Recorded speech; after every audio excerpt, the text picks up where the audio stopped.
Hello students, कैसे हैं आप लोग।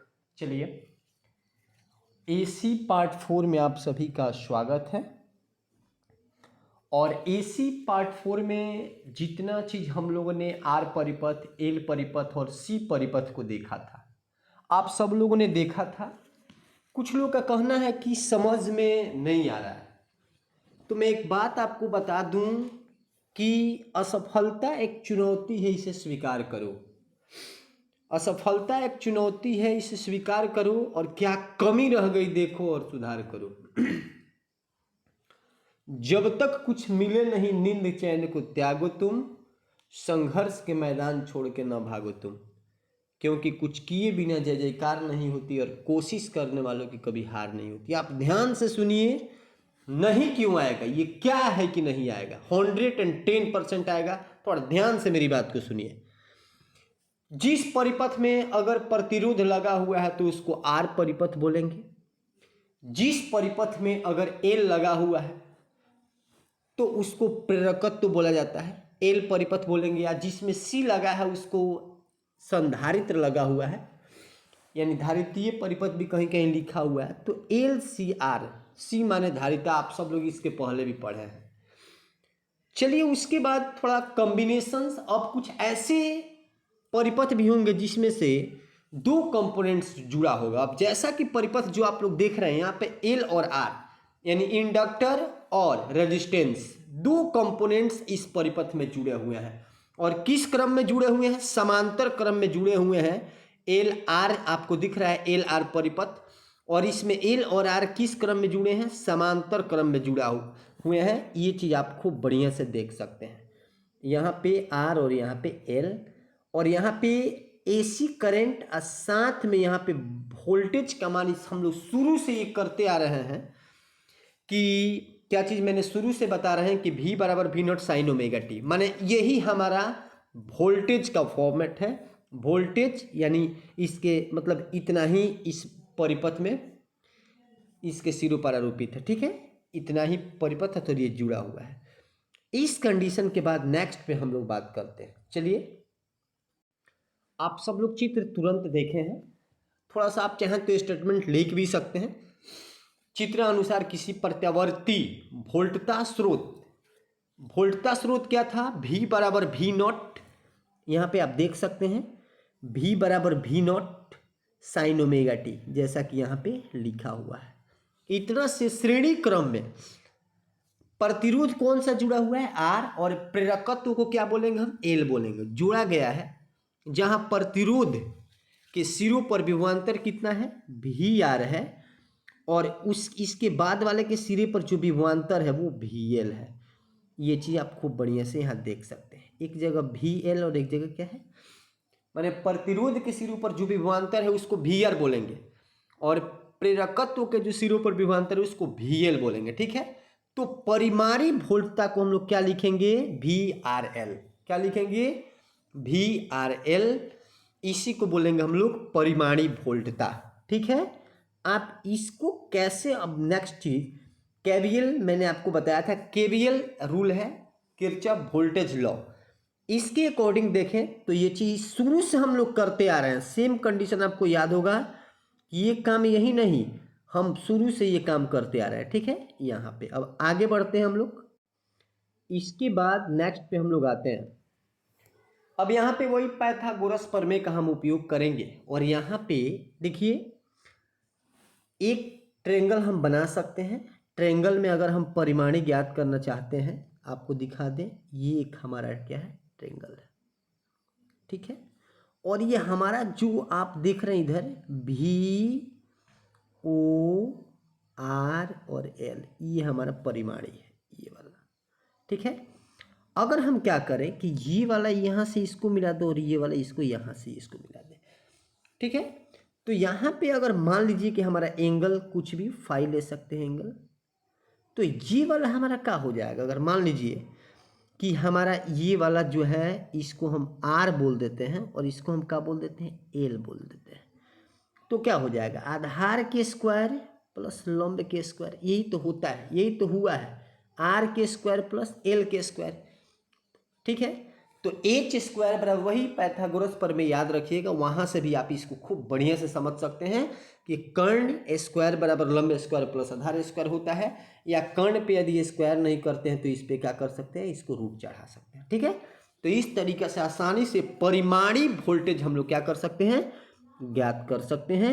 आगे यहाँ पे आप देख सकते हैं। ठीक है, यदि परिपथ में प्रतिरोध आर, प्रेरणिक की प्रतिघात XL तथा परिपथ की संपूर्ण देखिए परिपथ की जो संपूर्ण प्रतिबाधा होगा, जो प्रतिरोध होता है उसी को प्रतिबाधा कहा जाता है, और इसको कैपिटल Z से रिप्रेजेंट किया जाता है। ठीक है, तो Z बार बार आपको मिलेगा। Z क्या है, ठीक है, तो Z को देख करके टेंशन नहीं, Z क्या है, प्रतिबाधा है, और ये Z माने क्या, परिपथ के टोटल जो प्रतिबाधा, जिसमें कि L जुड़ गया, R जुड़ गया, C जुड़ गया, और तीनों के मिल करके जो प्रतिरोध काम करेगा उसी को हम लोग प्रतिबाधा बोलेंगे, और प्रतिबाधा को Z से रिप्रेजेंट किया जाता है। ठीक है, चलिए आते हैं पॉइंट पे। इसके बाद नेक्स्ट पेज चलते हैं हम लोग। ठीक है, तो जहां आप देख सकते हैं सबके बारे में भी, यहाँ पे हम भी आप ठीक से देख सकते हैं, हम यहाँ पे डायरेक्ट भी, यहाँ पे भी नॉट आर लिखे या भी आर लिखे, बात दोनों सेम है। और ये फार्मूला आप लोगों को पता हो कि भी बराबर क्या होता है, आई आर, ई ओम के नियम यही तो है। अब यहाँ पे हम चाहें तो ओ आर का प्रयोग कर सकते हैं, या कहीं कहीं केवल भी आर भी लिखा गया है, बुक में भी लिखा गया है, तो डोंट माइंड, एक ही बात है। ठीक है, अगर इस आप एल का देखें तो इसको इस तरीके से हम लिख सकते हैं, तो ये बात आपको क्या करना है, याद रखना है। ठीक है, और कुल की यदि बात करें तो कुल को मैंने अभी तुरंत आपको बताया था कि इस टोटल के लिए हम लिखेंगे, क्या लिखेंगे, भी नॉट आर और साथ में एल, इससे रिप्रेजेंट किया जाता है। और इसमें टोटल जो प्रतिरोध होता है उसको प्रतिबाधा बोलते हैं। किससे रिप्रेजेंट करते हैं, जेड से, जैसा कि मैंने आपको इसके पहले बता चुका। इसके बाद हम मान रखेंगे, किसका मान, तो तुरंत आपको मैंने बताया था कि कर्ण स्क्वायर बराबर रूट अंडर लंब आधार स्क्वायर प्लस लंब स्क्वायर। तो अब मान यहाँ पे मैंने सबका रख दिया, आप देख सकते हैं यहाँ पे मैंने इसका आधार वाला है और ये लंब है, इसका मान ऊपर तुरंत आपको बताया गया था। अब आई नट इधर भी है, आई नट इधर भी है, और आई नट कॉमन लेंगे, आई नोट से आई नट का कैंसिल। हमारे पास जो प्रतिबाधा है, कंप्लीट प्रतिबाधा कितना आया, तो जेड बराबर root under R square plus X L के स्क्वायर। ये चीज आपको हमेशा क्या करना है, याद रखना है। ठीक है, इसके बाद की अगर हम बात करें तो इसी जेड को हम दूसरे फॉर्मूला के दूसरे फॉर्म में भी लिख सकते हैं। आपको याद रखना है कि जो एक्सएल एल एक्स और एल होता है वो किसके बराबर होता है, ओमेगा इंटू एल के बराबर होता है। तो इसका मान रखेंगे तो इतना हो जाएगा। आज जब आपको कलांतर निकालना है, क्या निकालना है, तो परिमाण के बारे में बताएगा। ठीक है, और इसके बारे में यदि बात करें हम लोग नेक्स्ट इसके बारे में, तो यहाँ पे ये क्या चीज़, टेन लंब बटा आधार, ये कालांतर बताएगा। तो ये कोण के बारे में बताएगा और ये परिमाण बताएगा। ठीक है, परिपथ में जो प्रतिबाधा काम कर रहा है, जो प्रतिरोध कार्य कर रहा है, उसी का परिमाण है। ठीक है, तो आगे चलते हैं हम लोग। अब इसके बाद आप चाहें तो इसका मान रख सकते हैं, एक एक यहाँ पे मैंने आपको दिखा दिया। यहाँ पे लंब और ये क्या चीज, आधार हो गया। ठीक है, तो इसका मान रखेंगे तो आप इस तरीके से कर सकते हैं, आई नॉट से आई नॉट का हो जाएगा कैंसिल, कैंसिल होगा तो हमारे पास कालांतर का जो फॉर्मूला आएगा, हमारे पास कालांतर का यही सूत्र आएगा, फाई बराबर tan इनवर्स एक्स एल बटे आर। ठीक है, it's a very very important point for everyone, एकदम ध्यान से देखना है। कालांतर के सूत्र पूछा जाए तो यही बताएंगे। ठीक है, कालांतर का सूत्र यही है और इससे कालांतर हम लोग क्या करेंगे, ज्ञात करें। ठीक है, उसके बाद जैसा कि मैं हम शुरू से ये चीज देखते आ रहे हैं, अगर तत्क्षणिक धारा का समीकरण देखें तो ये याद रखें, धारा का समीकरण इसके पहले क्या था, आई बराबर आई नॉट साइन ओमेगा टी था। अब यहाँ पे क्या है कि यहाँ पे आपको एक माइनस का साइन दिखेगा। ठीक है, जैसा कि आप यहाँ देख सकते हैं। ठीक है, ये चीज यानी इसमें आपको हम आगे दिखाएंगे कि धारा का मान क्या होगा, कम होगा, किससे, वोल्टेज से। मैंने आगे आपको हम दिखा रहे हैं तुरंत, एक मिनट। ठीक है, इसके बाद चलिए बढ़ते हैं।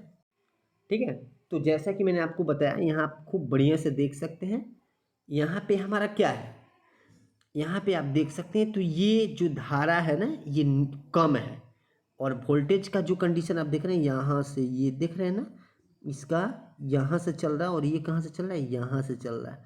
तो इस तरीके से ये क्या है, इसमें कम है, तो ये धारा है और ये क्या है, वोल्टेज है। इस तरीके से मैंने बताया, ठीक है।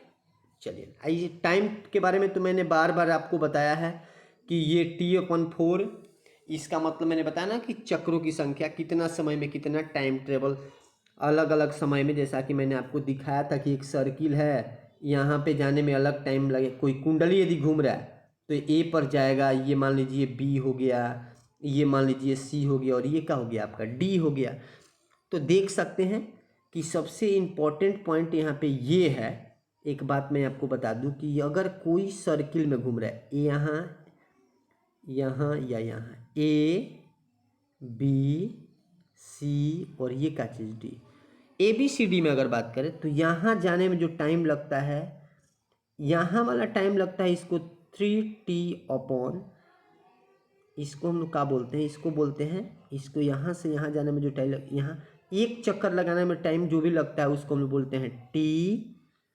उसके बाद यहाँ से यहाँ जाने में जो टाइम लगता है उसको 3t/4 बोलते हैं। सी पर जाने में जो टाइम लगता है उसको t/2 बोलते हैं, ठीक है। और बी तक जाने में तो इसको t/4 बोलते हैं। लगेगा, आप देख सकते हैं। चलिए ठीक है, आगे बढ़ते हैं हम लोग। चलिए इसके बाद हम लोग देख रहे हैं नेक्स्ट, फेजर आरेख क्या होता है। तो फेजर आरेख बस यही चीज बताता है, यही चीज दिखाता है कि पहले तो इस परिपथ में क्या क्या जुड़ा हुआ है। एक तो हमारे पास एल जुड़ा है और दूसरा यहाँ पे क्या जुड़ा हुआ है, तो यहाँ पे आप देख सकते हैं ये हमारे पास एक एल जुड़ा हुआ है। तो अगर हम परिमाणी की बात करें तो परिमाणी हमारे पास क्या है, यही है। और परिमाणी की बात करें तो ये क्या हो जाएगा ना, ये टोटल इतना है। अब परिमाणी यहाँ से कितना पर है, 5 पर, तो इसको हम कर सकते हैं ω/t-5, यही परिमाणी को इंडिकेट कर रहा है, ठीक है। ω/t-5 ऐसे रिप्रेजेंट कर देते हैं। तो परिमाणी यही बताइए कितना एंगल पे, ये कितना एंगल पे है, कौन सा परिमाणी, ठीक है। तो परिमाणी के बारे में हमें बताता है कि जब दो गो कंपोनेंट्स जुड़ा हुआ है, एक तो प्रतिरोध है, दूसरा का प्रेरकत्व एल, तो इस कंडीशन में VORL की माने ये परिमाणी है, इसका कितना है, ठीक है। चलिए नेक्स्ट पे आते हैं। इसके बाद प्रतिबाधा सदिश आरेख, मैंने अभी तुरंत आपको दिखाया। देखिए एक लाइन जो है यहाँ पे आप देख सकते हैं, ये जो मेरा लाइन है ये एक्सेल को रिप्रेजेंट, प्रेरकत्व को रिप्रेजेंट कर रहा है। दूसरी लाइन की हम बात करें तो ये प्रतिरोध को यहाँ पे देख सकते हैं, किसको रिप्रेजेंट कर रही है, प्रतिरोध को। ये हमारा क्या है, परिमाणी है, ये जो लाइन आप देख रहे हैं। इसको हम किससे रिप्रेजेंट करेंगे, जेड से। और ये क्या मिला करके बनेगा, तो √r² प्लस एक्सएल स्क्वायर। तो इस तरीके से आप परिमाणी निकाल सकते हैं। आज जब परिमाणी आप निकाल लिए तो परिमाणी के बाद आप तो बस आपका परिमाणी मिल गया। इसको ग्राफ के द्वारा इस तरीके से आप रिप्रेजेंट कर सकते हैं, जिसमें यहाँ पे इसको 21 को कला को रिप्रेजेंट रहा है, कलांतर बता रहा है कि कितना डिग्री पर ये जेड है, किससे, आर से, इसके बीच के एंगल कितना है। चलिए आगे बढ़ते हैं हम लोग। चलिए अब हम लोग आरसी परिपथ के बारे में बात करेंगे। किसके बारे में, आरसी परिपथ क्या होता है। तो आरसी परिपथ में भी सेम कंडीशन, परिपथ में आप देख सकते हैं आर और सी किस क्रम में, तो श्रेणी क्रम में जुड़ा हुआ है, जैसा कि आपको दिख रहा है। तो इसमें ज़्यादा टाइम वेस्ट करने का कोई मतलब नहीं है। यहाँ पे इसका स्रोत क्या है, तो V = V0 sin ω/t, ये भी आपको बढ़िया से समझ सकते हैं। आगे की हम बात करें, यहाँ पे आपके सामने लिखा हुआ चित्र के अनुसार, ठीक है, प्रतिवर्ती वोल्टेज स्रोत V = V0 sin ω/t के साथ श्रेणी क्रम में कौन कौन सा चीज जुड़ा हुआ है, और R जुड़ा हुआ है और C जुड़ा हुआ है। R माने प्रतिरोध, C माने धारिता, संधारित्र जोड़ा गया है, जिनके सिरों पर विभवांतर की बात करें तो कितना कितना है, तो विभवांतर एक के सिरों पर, प्रतिरोध के सिरों पर VR है और संधारित्र के सिरों पर क्या है, VC है, ठीक है। यदि परिमाणी वोल्टता की बात करें तो कैसे रिप्रेजेंट करेंगे हम लोग, तो VORC। तो ये चीज़ आपको याद रखना है। चलिए आगे हम लोग बढ़ते हैं। इसके बाद आप देख सकते हैं यहाँ पे चित्र में मैंने दिखा दिया है कि VR कहाँ है और यहाँ पे VC कहाँ है। तो यहाँ पे वी आर क्या है, हमारा आधार है, और वी सी क्या है, हमारा लंब है, हमारा वी ओ आर क्या है, ये कर्ण हो गया। तो यहाँ से हम नेक्स्ट कंडीशन पे बात करें, परिमाणी वोल्टता का सूत्र क्या हो जाएगा, तो याद रखना है आपको। हम क्या कर सकते हैं, जैसा कि इसके पहले आपको मैंने बताया था कि इसमें इस तरीक़ा से वही फार्मूला पाइथागोरस प्रमेय का भी यूज कर सकते हैं कि एच स्क्वायर बराबर T square plus B square, यानी कर्ण स्क्वायर बराबर लंब स्क्वायर प्लस आधार स्क्वायर, या यहाँ का स्क्वायर हटाएंगे तो इस पर रूट का हो जाएगा, चढ़ जाएगा। तो इस तरीके से परिमाणी निकालने के लिए वी ओ आर, ठीक है, वी नॉट आर, और बाद क्या चीज़, इसको हम करेंगे दोनों का स्क्वायर करेंगे, ठीक है। जहाँ पर कौन क्या है तो ये चीज़ आप लोग देख सकते हैं, परिपथ आर क्या है तो ये प्रतिरोध है, उसके बाद सी क्या है तो ये प्रतिघात है, उसके बाद जेड क्या है तो प्रतिबाधा है। सबका मान आपके सामने यहाँ पे रखा हुआ है, दिया हुआ है, आपको याद रख सकते हैं कि आर क्या मिला के भी बराबर क्या होता है, भी बराबर आई आर होता है। तो यहाँ पे आर है ओ आर, तो इसमें ये चीज़ याद रखना है। उसके बाद सी का फॉर्मूला आपको याद रखना है कि आई नॉट एक्स सी, ठीक है। और यहाँ पे क्योंकि जब प्रतिरोध में जब हम लोग किसी परिपथ में केवल प्रतिरोध जुड़ा हुआ है तो आर की बात करते हैं, लेकिन अगर धारिता जो है तो एक्स सी की बात करते हैं, यदि संधारित्र जुड़ा हुआ है तो टोटल को जेड से रिप्रेजेंट करते हैं। तो ये बात याद रखना है, आगे हम लोग को हेल्प करेगा ये। इसके बाद आप खूब बढ़िया से समझ सकते हैं, यहाँ पे सेम वही कंडीशन, फिर इसका वैल्यू हम पुट करेंगे, आज जैसे इसका वैल्यू पुट करेंगे आप देख सकते हैं आई नॉट कॉमन हो जाएगा, आई नॉट साइन नॉट कट जाएगा, यानी जेड बराबर कितना हो गया, रूट अंडर आर के स्क्वायर प्लस एक्स के स्क्वायर, ये वाला कंडीशन है हमारा, हो गया, प्रूफ हो गया। तो यही चीज हमको प्रूफ करना था कि प्रतिबाधा माने जब किसी परिपथ में अगर आर और सी जुड़ा हो, यानी प्रतिरोध और संधारित्र जुड़ा हो, तो उसमें प्रतिबाधा कितना होगा, यानी उसमें कुल प्रतिरोध कितना होगा। तो याद रखना है आपको, जेड बराबर root under R square plus X C के द होल स्क्वायर। ये चीज बहुत इंपॉर्टेंट है, आपको याद रखना है, ठीक है। चलिए आगे बढ़ते हैं हम लोग, ठीक है। और एक्स सी क्या मिला के बनता है, तो 1/ओमेगा सी, ऐसे भी हम लोग इसको क्या कर सकते हैं, लिख सकते हैं, यहाँ पे बता सकते हैं यह परिपथ की प्रतिबाधा का व्यंजक है, जेड बराबर root under R square plus 1/ओमेगा सी के द होल स्क्वायर। चलिए नेक्स्ट पे आते हैं हम लोग। इस स्थिति में कलांतर का सूत्र हमारे पास क्या होगा, तो आप खूब बढ़िया से यहाँ देख सकते हैं कलांतर का सूत्र वही, फिर से लंब बटा आधार tan थीटा बराबर, तो यहाँ से आप देख सकते हैं आई नॉट साइन नॉट कट जाएगा, और यहाँ पे कलांतर का सूत्र हमारे पास क्या आ गया, फाई बराबर, यहाँ पे हमारे पास आ गया फाई बराबर tan inverse X C upon R. ये याद रखना है, tan inverse X C upon R. तो ये बहुत इंपॉर्टेंट पॉइंट की बात है, आपको हमेशा इसको याद रखना है, ठीक है। आगे बढ़ते हैं, ठीक है।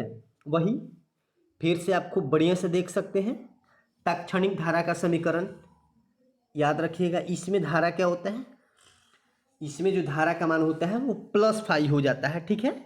इसमें अधिक होता है, इसके पहले वाला में कम होता है। आगे की अगर हम बात करें तो आपको हम दिखा दें, यहाँ पे आप देख सकती हैं धारा ऊपर होगा, धारा अधिक होगा, किससे, वोल्टेज से। यहाँ पे याद रखना, देखिए ये कहाँ से, ऊपर से शुरू हो रहा है, ठीक है, ये ऊपर से शुरू हो रहा है, और ये कहाँ से, नीचे से शुरू हो रहा है। तो इसमें धारा अधिक होगा वोल्टेज से, कितना, इसके यहाँ पे +5 अधिक होगा। यहाँ पे भी ओमेगा टी है, लेकिन यहाँ पे ओमेगा टी +5 है, तो यहाँ पे धारा अधिक है, वोल्टेज कम है। इसके पहले वाला में वोल्टेज अधिक था और धारा कम था। ये बात आपको याद रखना है कि जब किसी परिपथ में क्या क्या जुड़ा हो, हाँ, आर और सी जुड़ा हो, तो क्या ज़्यादा होगा, इसमें होगा धारा ज़्यादा होगा, इसमें वोल्टेज क्या होगा, धारा यहाँ से ज़्यादा होगा, वोल्टेज कम होगा, कितना, तो फाई ज़्यादा होगा, क्योंकि इसमें भी ओमेगा टी होगा और इसमें भी, इसमें ओमेगा टी +5 होगा। चलिए आते हैं नेक्स्ट कंडीशन पे, ठीक है। तो यहाँ पे आप क्या हो जाएगा, इसके पहले वाला में ओमेगा टी -5 था, इसमें क्या हो जाएगा, ओमेगा टी +5 हो जाएगा, ठीक है। चलिए नेक्स्ट पे आते हैं हम लोग। सेम इसके पहले वाला में भी हम लोगों ने देखा था आधार और लंब, उसमें इसमें क्या है, आर क्या है, आधार है, और हमारे पास एक्सी क्या लंब है, तो यहाँ से हम क्या प्रतिबाधा आसानी से क्या निकल जेड बराबर root under R square plus X C के द होल स्क्वायर। चलिए नेक्स्ट कंडीशन पे चलते हैं। कुछ अब थोड़ा सा आते हैं जिस ऐसा परिपथ जिसमें 3 गो चीज जुड़ा हो, कौन कौन, एल सी आर, तो इसको क्या बोलेंगे, एल सी आर परिपथ बोलेंगे, ठीक है। और एल सी आर परिपथ आपके सामने दिख रहा है, खूब बढ़िया से दिख रहा है, सेम कंडीशन वही है, इसमें कुछ नया नहीं किया गया है, तो इसमें थोड़ा भी घबराने की जरूरत नहीं है। आर क्या है, प्रतिरोध है, एल क्या है, प्रेरकत्व है, सी क्या है, धारिता है, वोल्टेज का वही फॉर्मूला जो इसके पहले हम लोग सभी जगह उपयोग करते आए हैं, V बराबर V naught sine omega T, उसी का फिर से मैंने उपयोग कर दिया है, V बराबर V naught sine omega T, तो इसमें थोड़ा भी टेंशन नहीं लेना है। अगर स्टेटमेंट लिखना चाहते हैं तो क्या लिखेंगे, चित्र के अनुसार प्रतिवर्ती वोल्टता स्रोत, वोल्टता स्रोत हमारे पास क्या है, V बराबर V naught sine omega T है, ठीक है, के साथ श्रेणी क्रम में कौन कौन चीज जुड़ा हुआ है, प्रेरकत्व जुड़ा हुआ है, संधारित्र जुड़ा हुआ है और प्रतिरोध जुड़ा हुआ है। प्रेरकत्व को किससे रिप्रेजेंट किया गया है, आप खूब बढ़िया से देख सकते हैं, एल से, संधारित्र को सी से, और आर यानी प्रतिरोध को आर से रिप्रेजेंट किया गया है। जिनके सिरों पर अगर विभवांतर की बात करें तो यहाँ प्रेरकत्व पर इतना है, अगर कैपेसिटर पर देखा जाए यानी संधारित्र पर तो इतना है, और प्रतिरोध पर क्या है, इतना है। ये बात आपको याद रखना है, इनके सिरों पर विभवांतर इतना इतना मौजूद है। तो फिर आगे हम लोग कैसे करेंगे थोड़ा देखते हैं। इसमें अलग अलग स्थिति आपको मिलेगी, जैसा कि फर्स्ट कंडीशन आप देख सकते हैं यहाँ पे। तो यहाँ पे आप खूब बढ़िया से देख सकते हैं क्या है कि VL ज़्यादा है किससे, VC से, यानी पोटेंशियल अगर ये माने जो विभवांतर है अगर V पर ज़्यादा हो किसके तुलना में, C की तुलना में, ठीक है, यानी XL पे ज़्यादा है XC की तुलना में, ठीक है, यही चीज़ यहाँ भी रिप्रेजेंट किया गया है। तो उस स्थिति में वोल्टता सदिश किसको रिप्रेजेंट करेगा, मतलब तब परिमाणिक कितना होगा, कब, जब एल ज्यादा हो किससे, VC से, तब क्या होगा, थोड़ा ध्यान से हम लोग देखते हैं, ठीक है। तो यहाँ आप खूब बढ़िया से ग्राफ देख सकते हैं।